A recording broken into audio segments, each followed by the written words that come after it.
아멘. 아멘. 할렐루야. 예, 은혜의 자리에 잘 나오셨습니다. 긴 또 장마도 지나가고 또 좋은 날이 온 것 같습니다. 우리 옆에 계신 분들 활짝 웃으면서 인사 나누겠습니다. 당신이 저의 최고의 선물입니다. 당신이 저의 최고의 선물이십니다. 네.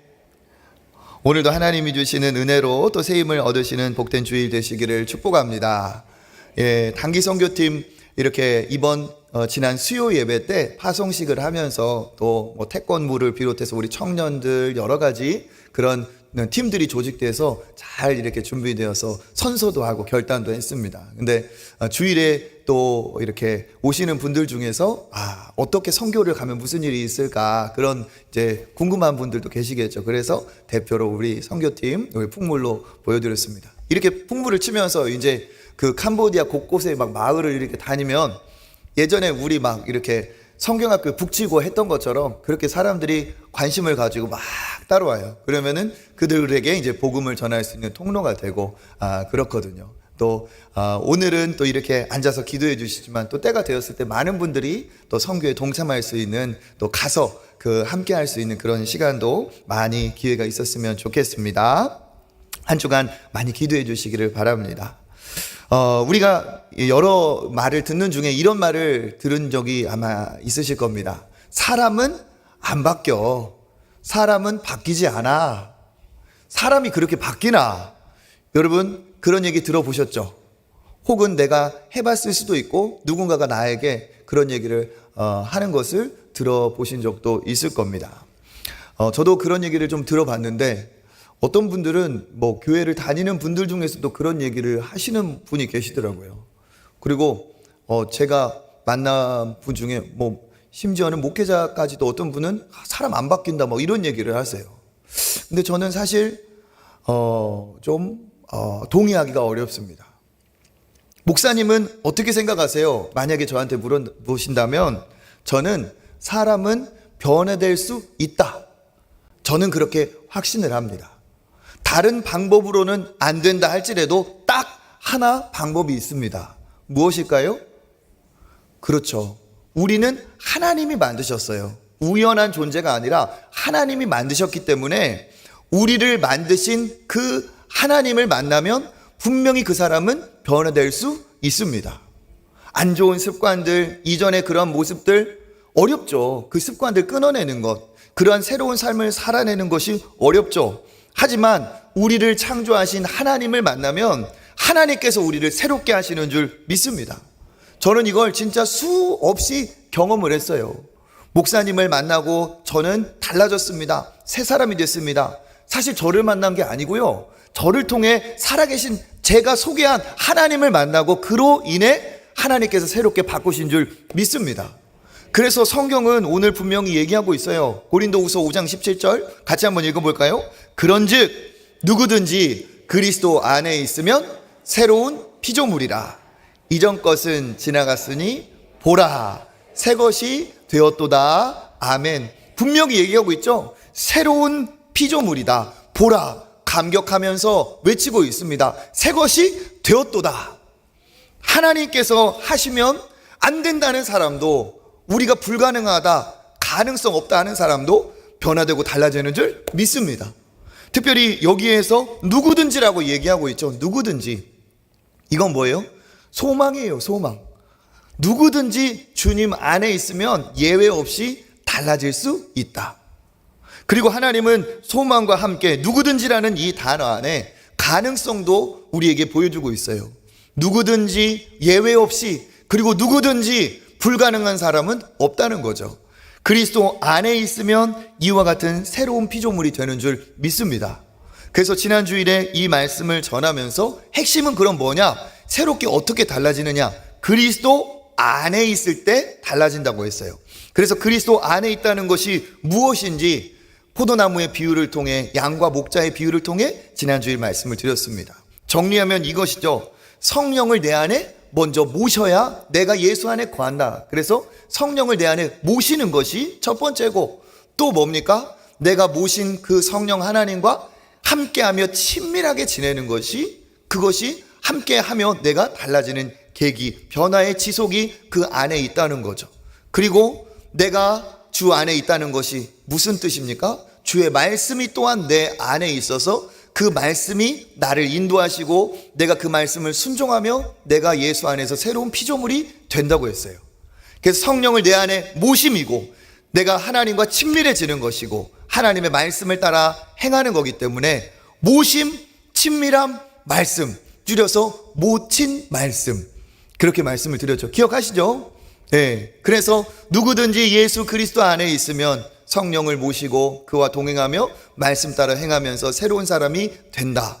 하나님이 우리에게 주신 말씀입니다.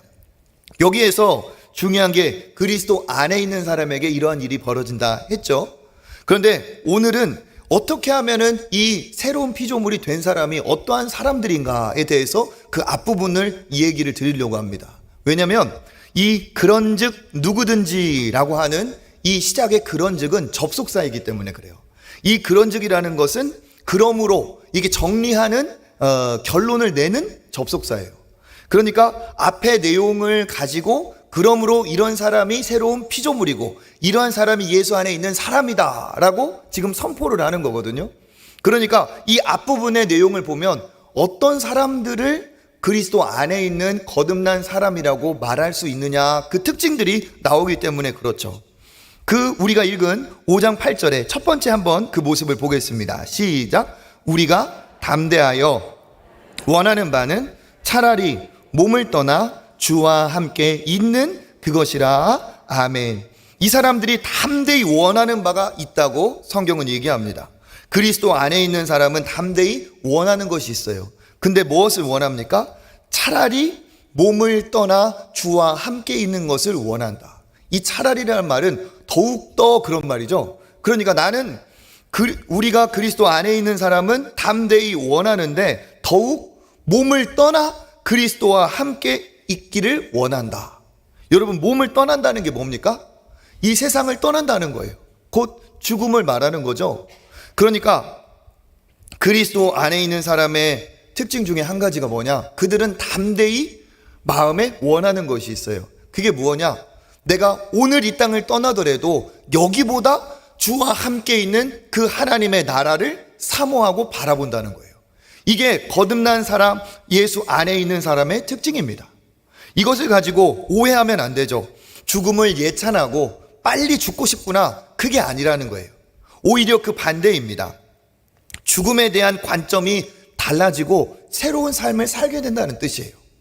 예수 안에서 죽음이라는 것도 다 완전히 우리가 새로운 피조물로 뒤집어지는 것처럼 예수님 안에서 죽음도 우리 안에 완전히 뒤집어지는 거예요. 어떻게?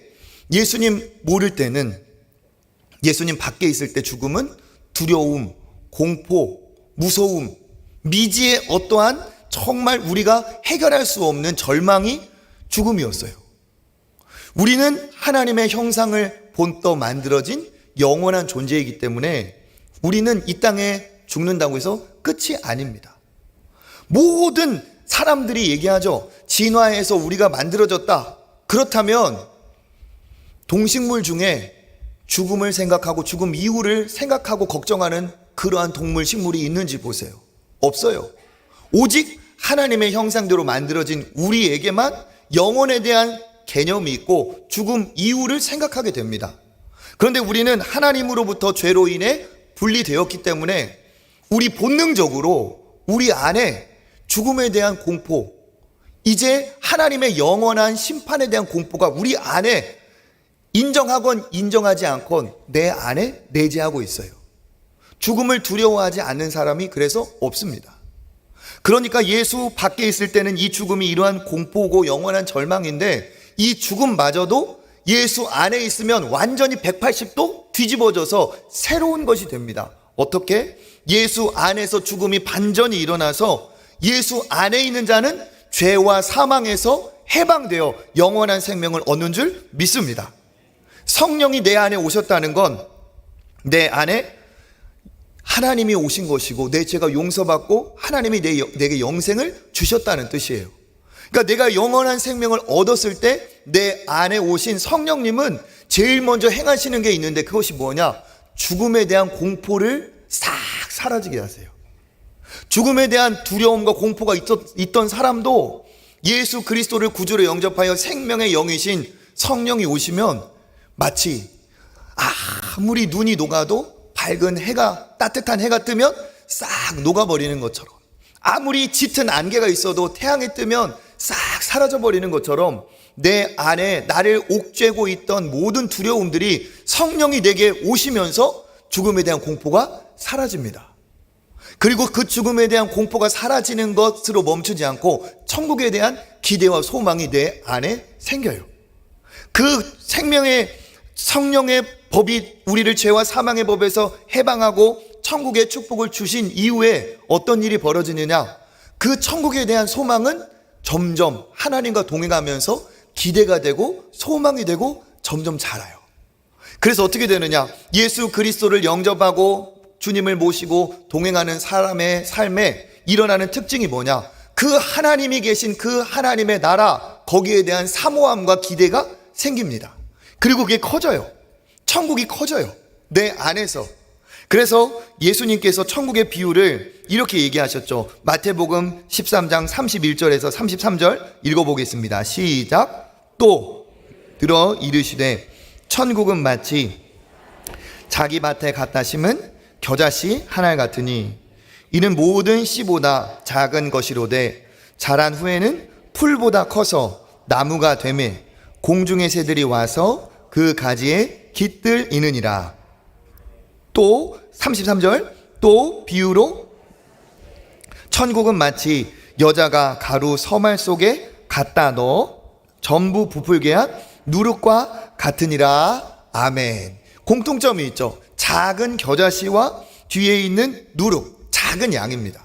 그런데 특징이 있어요. 뭡니까? 씨앗은 작은데 나무로서는 엄청 큰 나무가 돼서 새들이 와서 안식을 취할 정도로 큰 나무가 된다.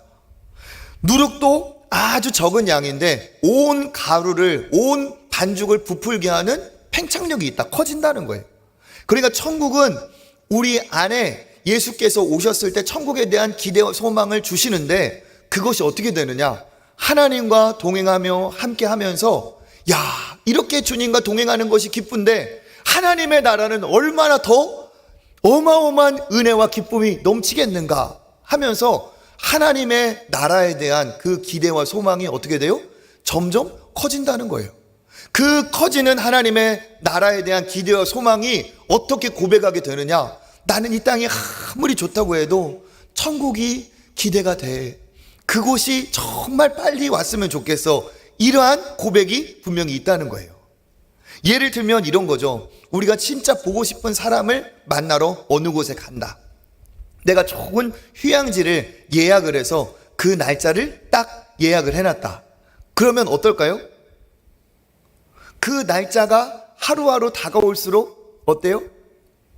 기대가 되고 준비하고 가방을 다 캐리어를 싸놓고 거기에다가 준비물을 하나씩 옷가지를 챙겨 놓으면서 어때요? 야, 진짜 즐겁겠다, 얼마나 재밌을까, 내가 그 보고 싶은 사람을 만나러 가는데 참 얼마나 감격인가, 그러면서 내가 갈 그곳이 기다려지고 그곳이 소망이 된다는 사실이에요. 기다리는 시간조차도 행복하고 즐거운 것이죠.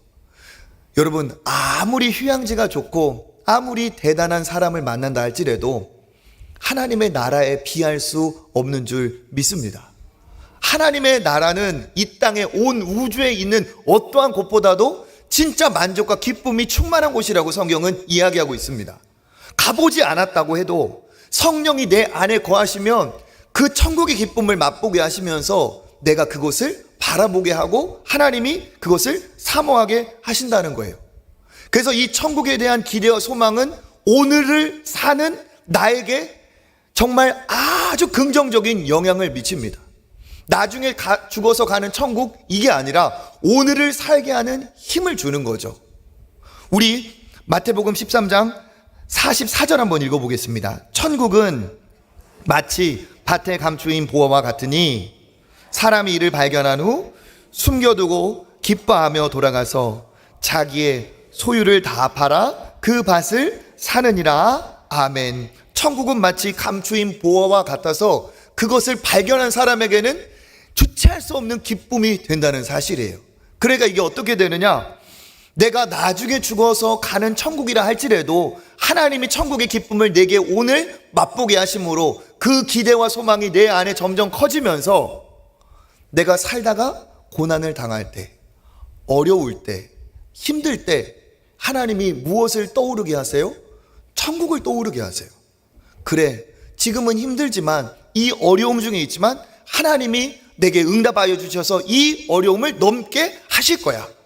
천국도 주셨는데 왜 응답해 주시지 않겠어? 또 이 고난을 넘으면 또 하나님의 은혜를 주신 것처럼 내 영원한 고향은 하나님의 나라에 있지 하면서 아무리 오늘이 힘들고 어려워도 오늘을 살게 하는 힘이 되고 원동력이 되는 줄 믿습니다. 그래서 오늘 아무리 힘들고 어려움이 있다 할지라도 천국을 소망하는 자는 흔들리지 않고 무너지지 않고 하나님의 나라의 그 길을 담대히 걸어갈 수가 있는 것이죠. 여행을 준비하는 것 아까 말씀드린 것처럼 똑같아요. 내가 그 여행을 가기 위해 어떻습니까? 시간도 마련해야 되고 내가 돈도 준비를 해야 되고 티켓도 사야 돼요. 그럼 어때요? 그 미래의 그 행복을 위해 오늘 불편하고 힘들어도 때로는 절제하고 내가 그 시간을 마련하기 위해서 미리 야근을 할 수도 있고 당직을 설 수도 있어요. 시간을 준비하기 위해. 그런데 그 시간이 힘들고 고되고 절망입니까? 아니라는 거예요. 나에게 진짜 좋은 것이 있기 때문에 오늘 그것을 위해 조금 절제하고 살고 조금 불편하게 살아도 내게 오히려 그것이 기쁨이 되고 내게 오히려 소망이 된다는 사실입니다. 그래서 영원한 천국을 바라보는 사람의 특징은 뭐냐? 그 천국에 대한 확신이 있기 때문에 오늘을 다르고 특별하게 살게 하죠.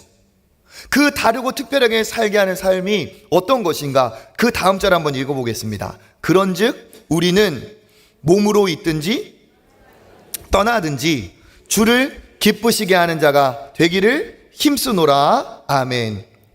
내가 영원한 하나님의 나라에 천국에 들어갈 것을 확신하기 때문에 그들의 삶이 어떻다고요? 몸으로 있든지 떠나든지 살든지 죽든지 어떻게 한다는 겁니까? 누구를 기쁘게? 주를 기쁘시게 하는 자가 되기를 힘쓴다. 왜 그럴까요? 그냥 머리로만 아는 지식이 아니에요. 진짜 마음에 확신이 있고 믿음이 있는 거죠. 무엇에 대한 확신? 나는 반드시 하나님의 나라에 들어간다. 나는 하나님 앞에 설 날이 반드시 있다.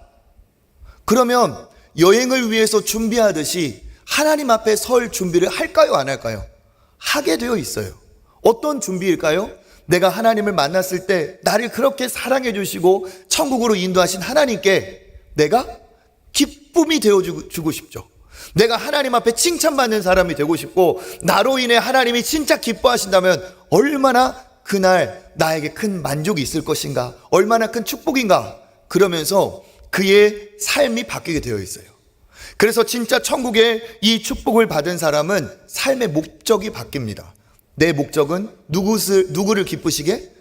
하나님을 기쁘시게. 그 전까지는 누구의 기쁨을 위해 살았을까요?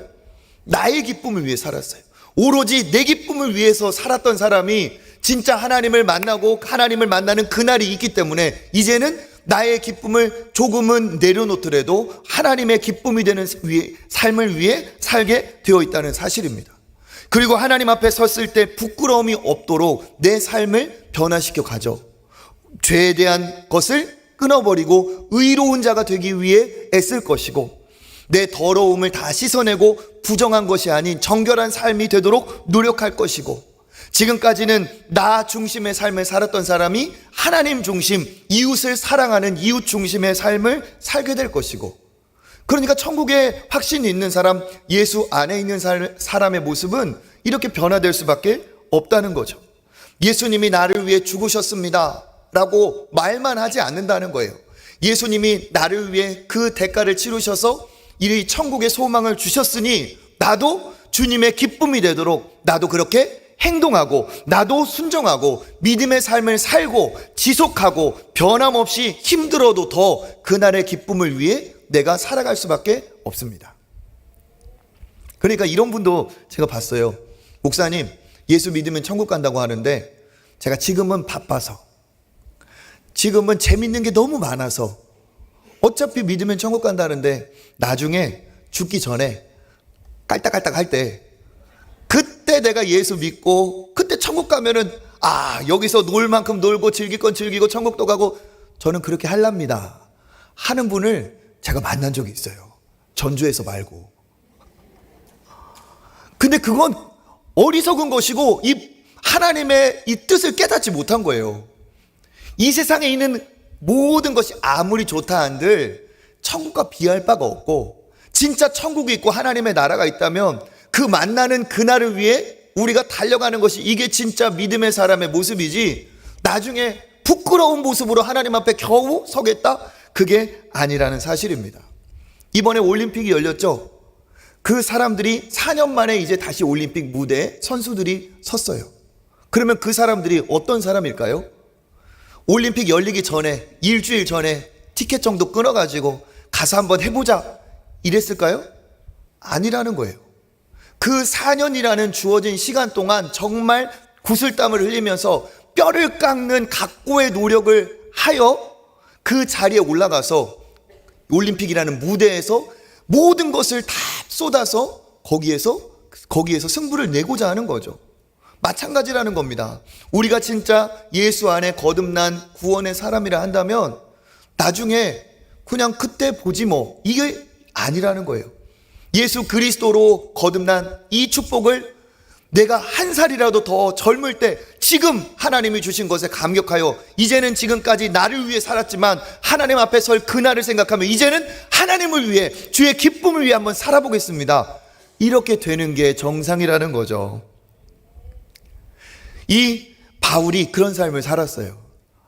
디모데 후서 4장 7절과 우리 8절 한번 읽어보겠습니다. 나는 선한 싸움을 싸우고 나의 달려갈 길을 마치고 믿음을 지켰으니 이제 후로는 나를 위하여 의의 면류관이 예비되었으므로 주 곧 의로우신 재판장이 그날에 내게 주실 것이며 내게만 아니라 주의 나타나심을 사모하는 모든 자에게도니라. 아멘. 여기에도 뭐라고 말합니까? 선한 싸움을 싸우고, 그 다음에 뭐예요? 달려갈 길을 마치고 믿음을 지켰으니. 그러니까 올림픽 무대나 마찬가지예요. 자기 예전에는 핍박자로서 내 마음대로 살다가 예수 그리스도가 구원자라는 사실을 깨닫고 완전히 뒤집어져서 그 다음부터는 어떻게 살았어요? 선한 싸움을 싸우듯 달려갈 길, 마지막 그 최종 그 날을 위해서 달려가듯이 내가 그렇게 주님을 위해 살았다. 디모데후서는 바울의 마지막 서신이죠. 그렇게 살다가 내게 이제 하나님이 나를 부르실 날이 다가왔다.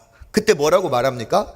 이제 나를 위해 그 의로우신 재판장이 의의 면류관, 의의 월계관을, 의의 승리의 메달을 준비하였다 확신하고 있어요. 나에게만 하는 것이 아니라 주를 믿는 모든 자에게도 이와 같이 은혜를 베풀어 주실 것이다 확신하고 있어요. 그러니까 진짜 믿음이 있어 예수 안에 구원받고 성령의 역사로 그 안에 성령이 주관하시는 사람은 어떤 사람입니까?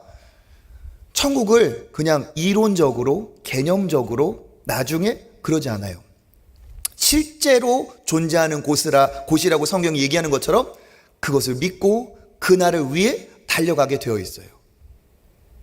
내가 어느 곳에 간다라고 했을 때 내가 돈도 준비하지 않고 시간도 준비하지 않고 티켓도 끊지 않는다면 못 가는 거예요. 그냥 생각만으로만 갖고 있으면 못 가요. 진짜 가는 사람은 어떤 사람이냐? 준비하고 뭔가 대가를 지불해서 그날을 대비하는 사람이 결국 가는 겁니다. 그러니까 예수 믿고 천국 가겠지라고 생각만 하고 말로만 하는 사람은 가는 사람 아니에요. 누가 가는가? 진짜 가는 것을 믿고 달려가는 사람이 거기에 합당한 사람입니다. 그래서 예수 안에 구원을 받는 거지 교회 안에 들어왔다고 끝이 아니라는 사실이에요. 구원은 예수 안에 있지 교회 안에 있는 게 아닙니다. 교회 안에 신앙생활을 10년, 20년 해도 예수 안에 있어야 이 축복이 있는 줄 믿습니다. 그 축복이 있는 사람은 어때요?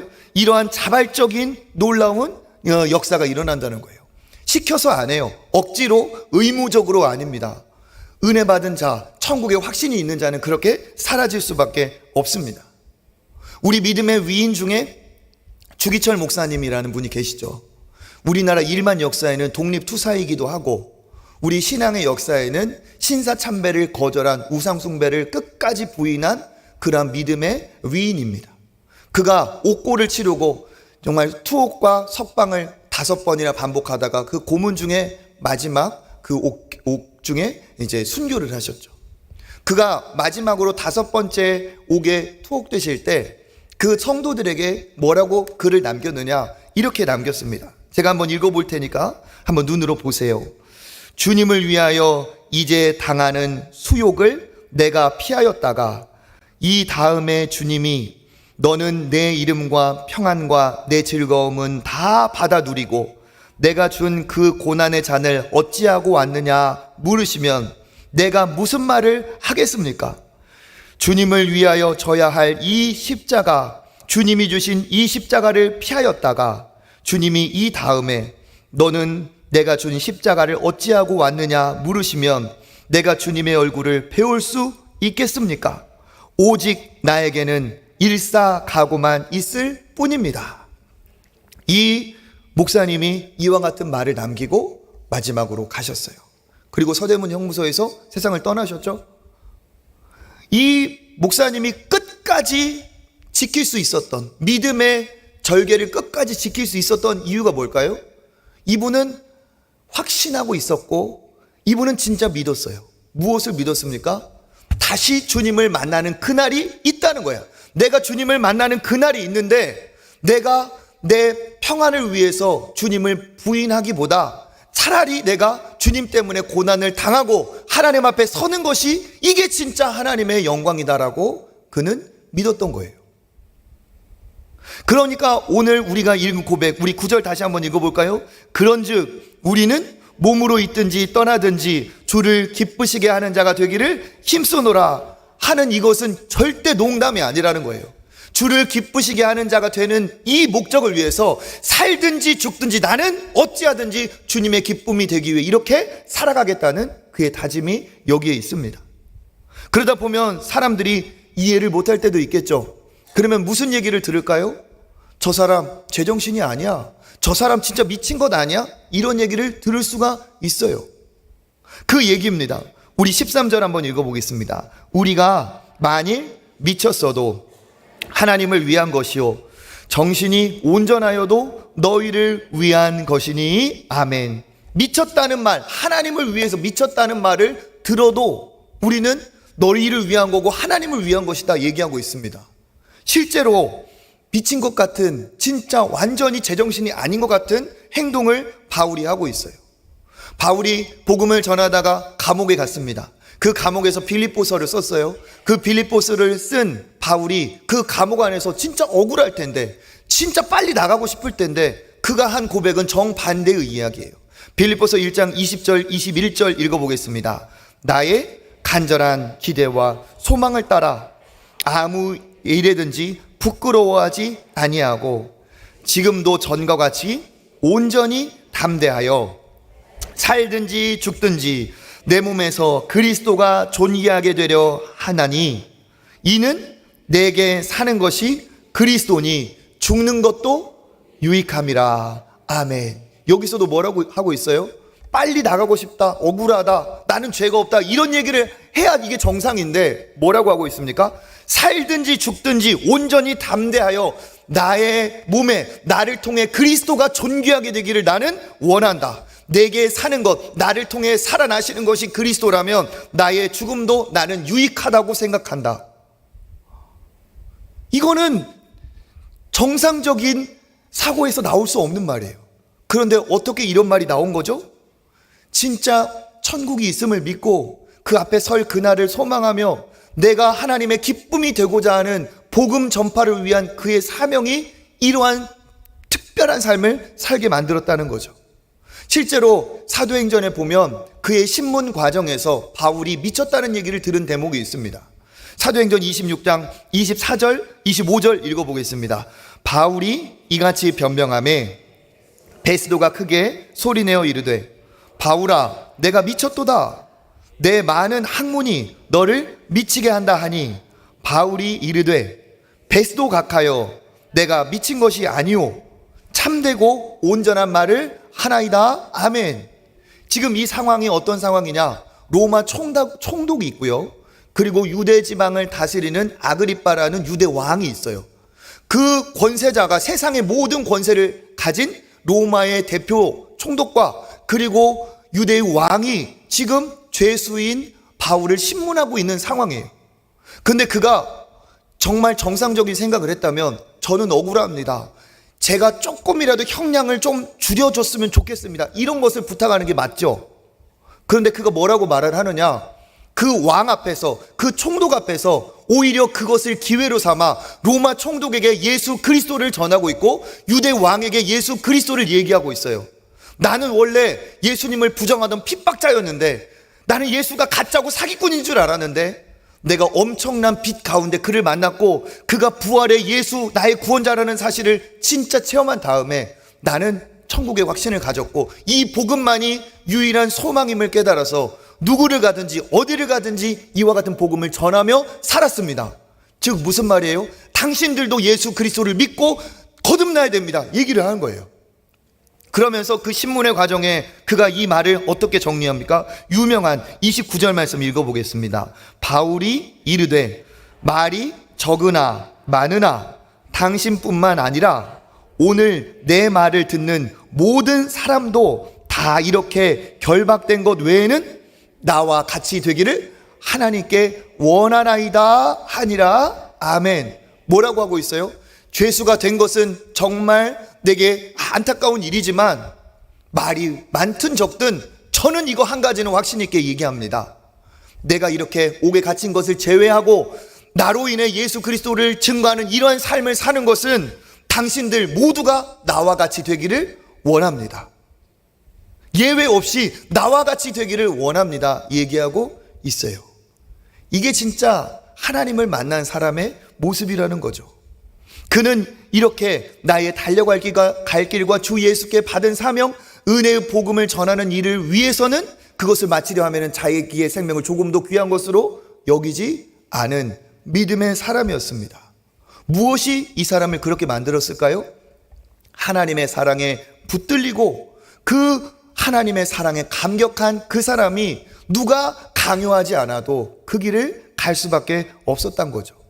보통 사랑이 아닌 거예요.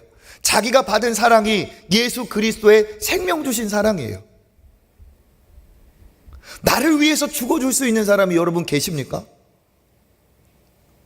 누군가 나를 위해 죽은 그런 희생을 치르신 적이 있습니까?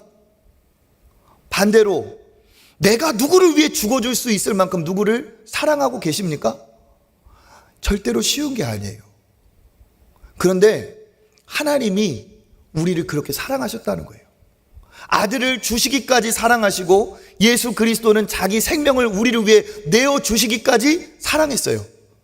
이 사랑을 만났는데, 이 사랑을 받았는데 생명이 소중하지 않은 사람이 누가 있습니까? 하나밖에 없는 생명을 나를 위해 주셨는데, 그 창조주 아들, 그 창조주 되신 예수 그리스도가 나를 위해 주셨는데 우리가 어떻게 이전하고 똑같이 살 수가 있겠습니까? 세상의 가짜 우상, 가짜 신들은 다 갖다 바치라고 해요. 신도들을 희생시켜요. 가짜들이기 때문에. 그런데 참신인 예수 그리스도, 참 하나님이신 우리 여호와 하나님은 우리를 위해 자기가 희생하셨어요. 우리를 사랑하셔서 자기의 모든 전능함을 우리를 살리는 데 다 쏟아 부으셨어요. 그 결과 우리에게 놀라운 구원이 있습니다. 어떠한 종교, 어떠한 신도 이런 신이 없어요. 뭡니까? 예수 그리스도만이 유일한 구원자가 되시는 이유입니다. 이 놀라운 사랑을 받으면 어떻게 돼요? 하나님의 기쁨이 되고자 하는 삶의 변화가 일어날 수밖에 없다는 거예요. 너는 안 바뀔 거야 아무리 말했던 사람도 이 예수 그리스도의 사랑을 받으면 변화되더라고요. 이번 수해로 인해 어려운 일이 참 많았지만 그 중에서 감동적인 기사를 제가 봤어요. 7월 11일 한 2주 정도 됐는데 그때 기사가 났습니다. 한 사람이 구조된 이야기예요. 대전에 사는 아무개 씨가 새벽에 형수님의 전화를 받습니다. 그 전화 내용은 지금 대전에 그 한적한 곳에 따로 마을에 사시는 어머니가 그 억수같이 내리는 비에 새벽에 혹시나 싶어서 전화를 드렸는데 어머니가 연락이 안 된다는 거예요. 그 얘기를 들은 시내 사는 이 아드님이 어떻게 했을까요? 쫓아간 거예요. 이분이 굴착기를 이렇게 쓰시는 그 기사님인데 그거 혹시나 모르니까 자기 포크레인까지 들고 데리고 가지고 갔어요. 가보니까 새벽에 거기 뚝이 무너져가지고 마을을 덮친 거예요. 그래도 대부분의 사람이 다 구조를 받았는데 소수의 구제받지 못한 사람 중에 어머니가 계셨던 거예요. 그래서 이분이 포크레인으로 가다가 이것도 안 되겠다 싶어가지고 그냥 맨몸으로 물에 뛰어 들어가서 어머니가 있는 지붕만 보이는 그곳을 기억을 되살려가지고 어머니가 있는 그 집으로 수영을 해서 갑니다. 가는 중에 이웃집 아주머니의 소리가 들렸어요. 이웃집 아주머니가 살려달라고 해서 그 아주머니도 겨우 지붕에 얹어놓고 갔어요. 갔더니 진짜 다행히도 어머니가 기둥을 붙잡고 처마 끝에 매달려서 겨우 이 얼굴만 내밀고 계시는 거예요. 그것을 발견하고 이 아드님이 어떻게 했을까요? 이제 가는 거죠. 어머니를 구하러. 그런데 어머니가 그 아들을 향해 외칩니다. 뭐라고 할까요? 보통이면 사람 살려주세요 이랬을 거예요. 그런데 구하러 오는 것이 내 아들이야. 그러니까 그 어머니가 뭐라고 외쳤느냐? 오지 마! 오지 마라! 오지 말라고 외친 거예요. 왜 그럴까요? 그렇죠. 오지 마라고 외친 이유가 그거였어요. 오지 마! 너 죽는다! 너 죽는다! 오지 마라! 오지 마라! 너 죽는다! 어머니는 자기 생명도 소중하지만 자기 생명이 소중하지 않아서가 아니라 자기 생명도 소중하지만 자기 생명만큼 그 이상으로 아들이 너무 소중한 거예요. 그러니까 아들이 이게 사람의 본능으로는 계산을 해보면 이의 원리에 합당한 것은 빨리 구해달라는 것이 이게 합리적이고 정황상 맞아요. 그런데 계산하지 않고 상식을 거스르는 그러한 이기적인 게 아니라 반이기적인 그러한 얘기를 지금 하고 있는 거예요. 정상적이지가 않죠. 이유가 뭡니까? 사랑 때문에 그래요. 무슨 사랑? 나보다 더 사랑하는 그 사랑.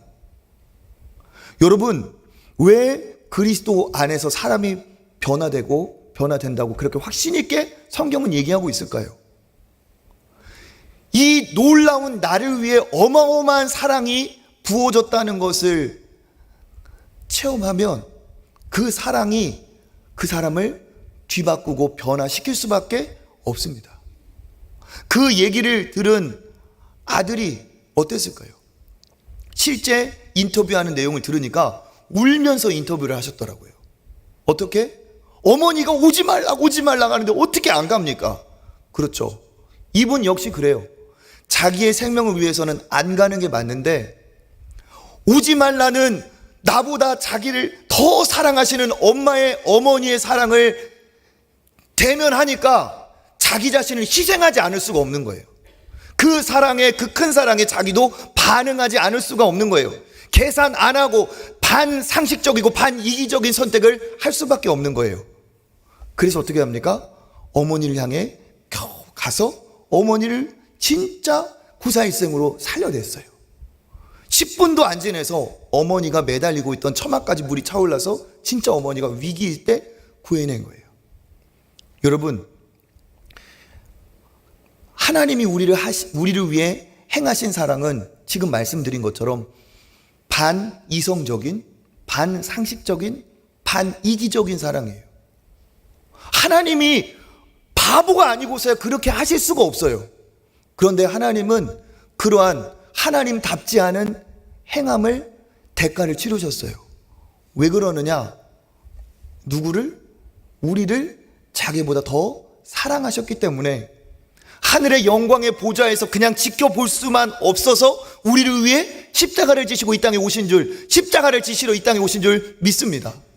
그래서 우리를 위한 그 희생의 대가를 치르시고 우리에게 영원한 생명을 주셨어요. 그래서 내 죄를 예수께서 십자가에서 다 짊어지고 해결하셨기 때문에 그것을 우리가 믿음으로 구원받아 하나님의 자녀가 되었습니다. 그렇다면 이 사랑을 맛봤다면 뭐가 자연스럽냐는 거예요. 오지 말라는 엄마의 큰 사랑을 대면했을 때 이 아들이 그럼에도 불구하고 나는 희생을 해서라도 어머니를 살려내겠습니다, 이렇게 하는 것처럼 우리 역시도 우리를 위해 부어주신 이 놀라운 십자가의 사랑을 경험한 이상 내가 여전히 나 중심으로 나를 사랑하며 내 중심으로 이기적으로 세상과 그렇게 버타여 지낼 수가 없다는 사실이에요. 이 나를 위해 부어주신 그 생명의 사랑을 받은 자로서 이제는 내가 하나님의 자녀답게 살겠습니다. 나의 기쁨을 위해 살지 않고 이제는 하나님의 기쁨을 위해 살겠습니다. 내가 이 땅에서 눈 감으면 하나님의 나라 천국에서 눈을 뜰 텐데 주의 영광을 위해 하나님을 전하며 그렇게 살아보고 싶습니다. 이렇게 되는 거죠. 그 큰 사랑 안에서 모든 자기 인생의 결핍이 사라집니다. 나를 그렇게 사랑해 주신 그 하나님의 사랑 안에 모든 부족함이 사라져요. 그 안에서 진정한 만족을 얻게 되고 어떠한 세상의 쾌락과 즐거움보다 더 큰 행복과 감사가 넘치게 되어 있어요. 그리고 그 하나님을 만난 인생은 하나님 앞에 죄를 회개하게 되어 있고 하나님 앞에 변화되게 되어 있고 그리고 하나님을 자랑하게 되어 있고 하나님이 나를 용서하신 것처럼 나도 남을 용서하려 애쓰고 섬기고 전하게 되어 있어요. 그리고 어떻게 합니까? 모르는 사람에게까지 복음을 전하러 선교지도 향하게 합니다. 이게 바로 하나님을 만난 사람의 당연하고 자연스러운 반응이에요. 이런 얘기를 하면 어떤 분들은 그런 반문을 하시는 분도 계십니다. 목사님, 특수한 몇 명의 몇 케이스를 가지고 일반화시키지 마십시오. 예수 믿는다고 다 그렇게 살아야 됩니까? 이렇게 말하는 분이 계시다면 저는 이렇게 말씀드리고 싶어요. 성경을 자세히 다시 보십시오. 예수의 사랑을 받고 뒤집어지고 변화되지 않은 사람이 어디 있는지 보십시오. 바울이 뭐라고 말했습니까? 옥에 갇힌 것을 제외하고는 다 나와 같이 되기를 원한다고 하였는데 이게 어떻게 특정인의 이야기가 되겠습니까? 아니라는 거예요. 오히려 하나님의 나라와 영광을 위해 오늘 살아가는 그 삶이 진짜 구원받은 하나님의 사람임을 증명하고 있다는 사실이에요. 저 역시도 그렇습니다. 목사님은 왜 목사가 됐습니까? 목사님은 어느 때 제일 기쁨이 있습니까? 다른 게 아니에요. 왜 목사가 되었느냐? 진짜 하나님의 은혜로 거듭나 그 구원의 감격과 기쁨이 넘치고 나로 인해서 누군가가 예수 믿고 달라지고 변화돼서 새로운 사람이 되는 그 기쁨과 감사를 그냥 나 혼자만 누릴 수는 없어요. 여전히 내 기쁨을 위해 살아갈 수가 없습니다. 무엇을 하든지 간에 하나님이 기뻐하시는 삶을 살아가고 싶은 것이 이게 맞는 것이죠. 하나님의 사랑을 받으면 미치지 않을 수가 없습니다. 다르게 특별하게 구별되게 유별나게 살 수밖에 없어요. 우리 교회도 그와 같은 교회 아닙니까? 이 더위에 지지난주에 삼계탕을 800그릇이나 끓였어요. 이웃에게 하나님의 사랑을 나누기 위해, 주의 말씀을 전하기 위해. 그때 그 당일까지 와서 봉사하신 우리 성도분들이 140명이 넘어서 한 150명 정도가 준비 과정부터 와서까지 섬겨주셨어요. 미치지 않고서야, 이 더위에. 지금 캄보디아 선교팀으로 43명이 출발을 합니다. 직장인들은 직장 휴가를 반납한 거예요. 자기 돈으로 비행기 다 모든 체류비 다 냅니다. 우리 청년들도 많이 가는데 젊은이들은 방학에 쉬고 놀 수 있는데 아르바이트 할 수 있는데 오히려 동참을 하고 있어요. 필리핀으로 자원하여서 간다는 분들도 계세요. 상식적이지가 않아요. 합리적이지가 않아요. 계산을 하지 않아요. 왜 그럴까요?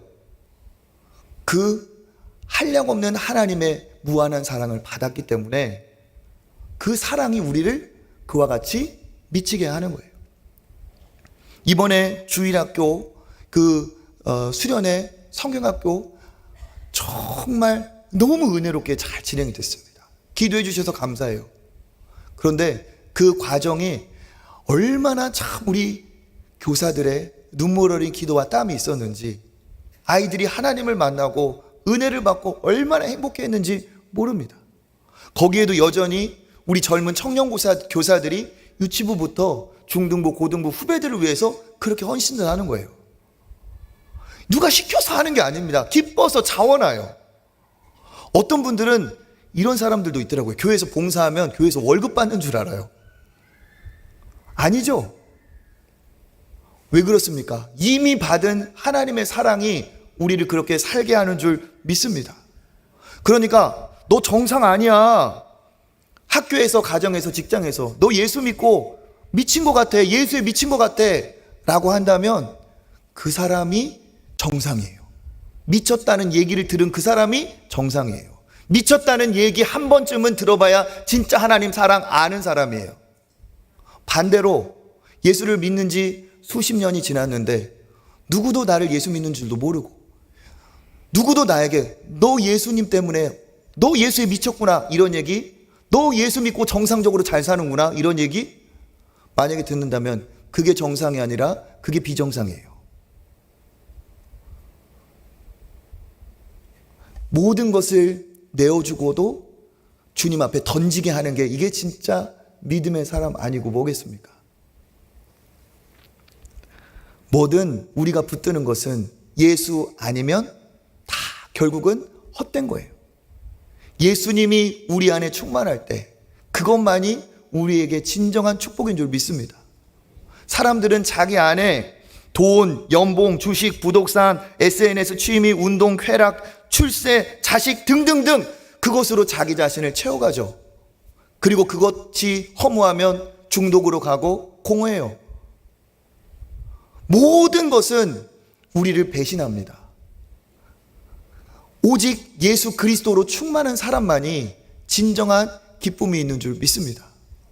바다에서 이렇게 죽은 생물들 이렇게 해부하는 걸 보잖아요. 우리가 환경에서도 정말 더 경각심을 가져야 되는데 죽은 고래의 사체에서, 죽은 거북이의 사체에서 먹지 말아야 될 것을 먹었어요.